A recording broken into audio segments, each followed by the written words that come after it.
Assalamualaikum warahmatullahi wabarakatuh. Innal hamdalillah nahmaduhu wa nasta'inuhu wa nastaghfiruh wa na'udzu billahi min shururi anfusina wa sayyiati a'malina. May yahdihillahu fala mudilla lahu wa may yudlil fala hadiyalah. Wa ashhadu an la ilaha illallah wahdahu la syarika lah wa ashhadu anna Muhammadan 'abduhu wa rasuluh. Ya ayyuhalladzina amanu taqullaha haqqa tuqatih wa la tamutunna illa wa antum muslimun. Ya ayyuhan nasu taqu rabbakumul ladzi khalaqakum min nafsin wahidah wa khalaqa minha zawjaha wa batha minhuma rijalan katsiran wa nisaa'a wattaqullaha alladzi tasaaluna bihi wal arham innallaha kana 'alaikum raqiba. Ya ayyuhalladzina amanu taqullaha wa qulu qawlan sadida yuslih lakum a'malakum wa yaghfir lakum dhunubakum wa may yuti'illaha wa rasulahu faqad faza fawzan 'azima. Amma ba'du fa inna asdaqal hadithi kitabullah wa khairal huda huda nabiyyina Muhammadin sallallahu alaihi wasallam wa syarral umuri muhdatsatuha fa inna kulla muhdatsatin fid dini bid'ah wa kulla bid'atin dhalalah wa kulla dhalalatin finnar. Wa usalli wa usallim ala nabiyyina Muhammadin wa ala alihi wa sahbihi ajma'in. Hadirin jamaah Jumat dimuliakan Allah Subhanahu wa taala. Para ulama membuat sebuah kaidah.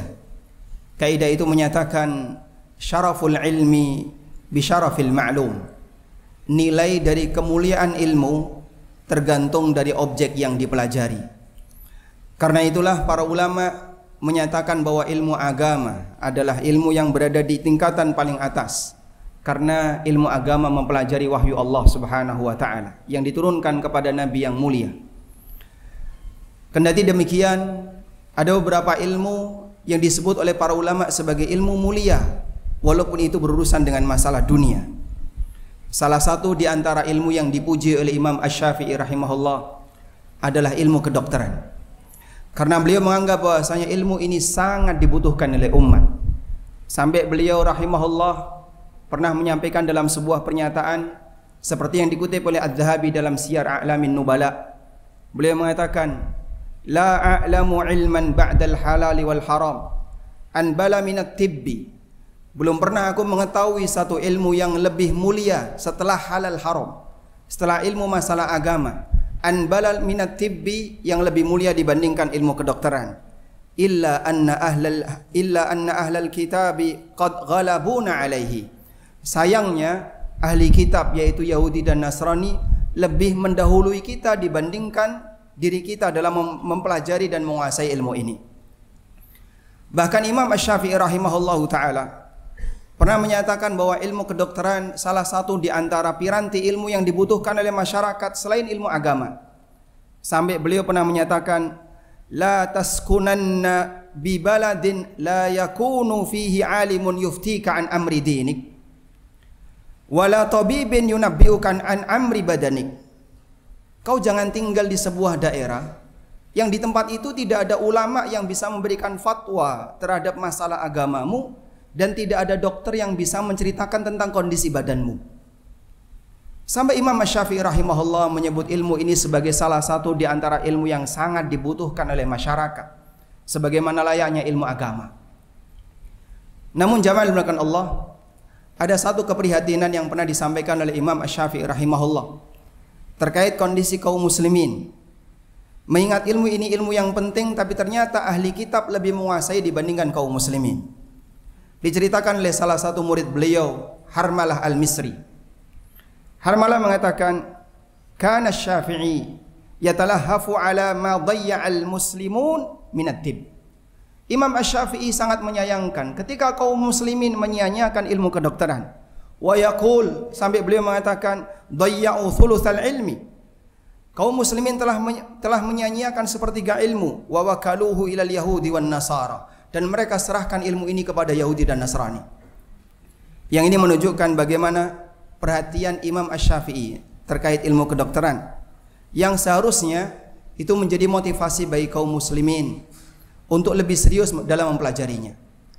Apa yang disampaikan oleh Imam Asy-Syafi'i rahimahullah adalah kondisi yang beliau alami di zaman beliau.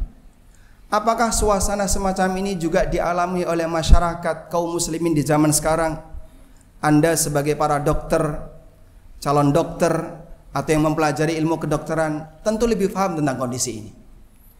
Namun setidaknya ini memberikan motivasi bagi siapapun yang sekarang sedang serius membidangi ilmu kedokteran. Salah satu di antara perlombaan antara kita dengan mereka non-muslim adalah bagaimana kita bisa menguasai ilmu yang dibutuhkan oleh masyarakat. Yang seharusnya ilmu semacam ini lebih dikuasai oleh kaum muslimin dibandingkan oleh agama yang lain. Karena itulah jamaah dimulakan Allah Subhanahu wa taala, pesan semacam ini di antara bentuk motivasi bagi kaum muslimin yang disampaikan oleh Imam Kibar Al-Mubajjal, Imam Asy-Syafi'i rahimahullah yang kita kenal. Bahkan sampai beliau mengatakan hakikat dari ilmu itu cuma dua. Kata beliau, innamal ilmu ilman. Ilmu itu hanya ada dua macam. Ilmu din wa ilmu dunya. Pertama ilmu agama dan yang kedua ilmu dunia. Lalu beliau memberikan rincian. Amma ilmu din fawwal al-fiqhu, dan yang dimaksud dengan ilmu din, ilmu agama adalah ilmu fikih yang menjelaskan kepada masyarakat tentang masalah halal haram, menjelaskan kepada masyarakat tentang bagaimana cara beribadah yang benar. Wa amma ilmu dunya, sementara ilmu dunia kata beliau huwa tib, intinya adalah ilmu kedokteran. Walaupun ada banyak sekali ilmu dunia yang dibutuhkan oleh masyarakat, tapi Imam Al-Mubajjal, Imam Syafi'i rahimahullah lebih perhatian dalam masalah ini. Jamaah dimulakan Allah Subhanahu wa taala, di posisi ketika Anda berada dalam situasi sedang melayani orang lain, pada hakikatnya Anda sedang mengamalkan sebuah amalan yang besar dengan ilmu kedokteran yang Anda punya. Apabila suasana semacam ini kita maksimalkan untuk kepentingan umat, mudah-mudahan kekhawatiran yang pernah disampaikan oleh Imam Syafi'i tidak terjadi di tengah kaum muslimin.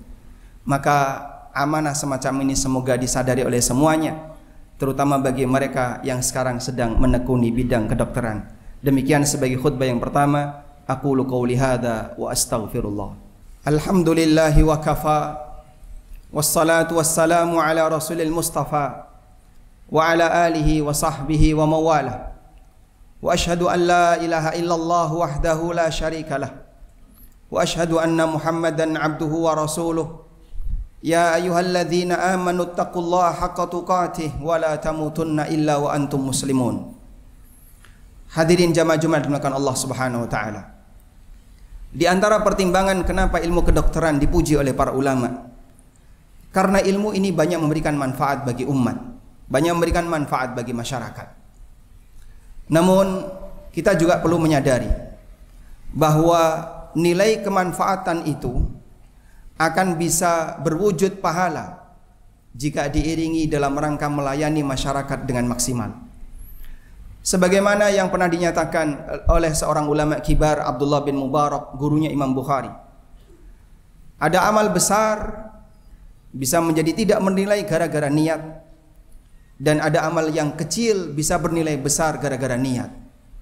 Abdullah bin Mubarak mengatakan, rubba amalin kabirin tusaghiruhun niyah wa rubba amalin saghirin tukabbiruhun niyah.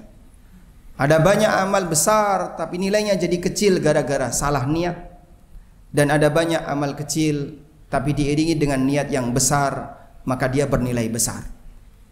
Siapapun yang berprofesi sebagai dokter, dia melayani masyarakat.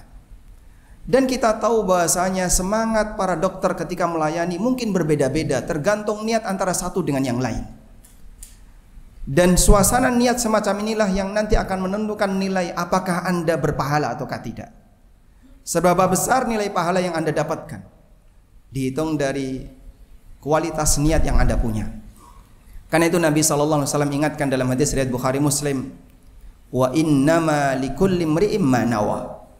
Apa yang diperoleh oleh seseorang sejalan dengan apa yang dia niatkan.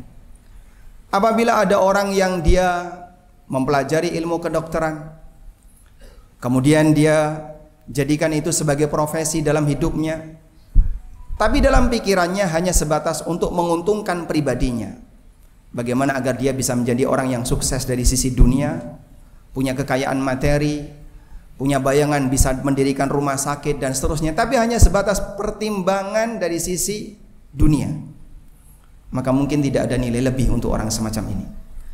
Akan berbeda ketika ada sebagian di antara mereka yang berupaya mempelajari ilmu yang bermanfaat bagi masyarakat ini, dan dia punya semangat dari awal bagaimana agar dia bisa melayani masyarakat, bisa memberikan manfaat bagi umat. Ilmu hanya akan menjadi ilmu yang itu bukan prestasi jika tidak mendatangkan manfaat bagi yang lain. Dalam hadis yang sahih, Nabi SAW menyatakan, ahabbun nas ilallah anfa'uhum linnas. Manusia yang paling dicintai oleh Allah adalah yang paling memberi manfaat bagi yang lain. Ada banyak sekali potensi yang diberikan oleh Allah kepada masing-masing hamba. Beragamnya potensi itu membuat dinamika kehidupan ini jalan. Namun siapakah yang berprestasi? Tentu bukan orang yang kaya potensi. Banyak orang pinter, tapi ketika itu hanya untuk kepentingan pribadi, tentu pinternya bukan prestasinya. Karena itu Rasulullah SAW pernah gambarkan dalam hadis riwayat Bukhari, An-nasu ma'adin. An-nasu ma'adin. Manusia itu seperti barang tambang. Khiyaruhum fil Islam, khiyaruhum fil jahiliyah, idza faquhu. Yang terbaik dalam Islam adalah yang terbaik di masa jahiliyah. Maksudnya dia punya banyak potensi.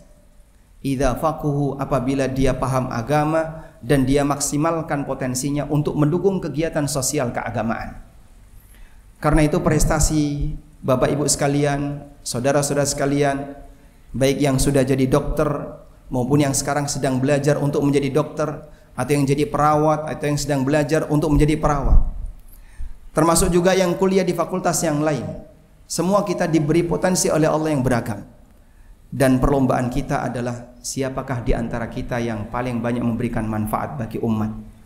Kita mohon kepada Allah Subhanahu wa taala, semoga Allah Subhanahu wa taala menjadikan kita sebagai pribadi yang bisa memberikan manfaat bagi yang lain, dan Allah bisa maksimalkan dan kita bisa maksimalkan potensi yang Allah berikan kepada kita untuk banyak memberikan manfaat bagi yang lain. Allahumma salli ala Muhammad wa ala ali Muhammad kama sallaita ala Ibrahim wa ala ali Ibrahim innaka Hamidum Majid. Allahumma ighfir lil mu'minina wal mu'minat wal muslimina wal muslimat al ahya'i minhum wal amwat innaka sami'un qaribun mujibu da'awat ya qadiyal hajat. Rabbana ighfir lana wa li ikhwanina alladhina sabaquna bil iman wa la taj'al fi qulubina ghillan lil ladzina amanu rabbana innaka raufur rahim. Allahumma inna nas'alukal huda wat tuqa wal afafa wal ghina. Rabbana hab lana min azwajina wa dhurriyyatina qurrata a'yun waj'alna lil muttaqina imama. Rabbana atina fid dunya hasanah wa fil akhirati hasanah wa qina adzabannar. Wa sallallahu ala nabiyyina Muhammadin wa ala alihi wa sahbihi wa sallam. Wa akhiru da'wana anil hamdulillahi rabbil alamin wa qumu ila salatikum. Umroh bareng ANB, beribadah dengan ilmu. Hubungi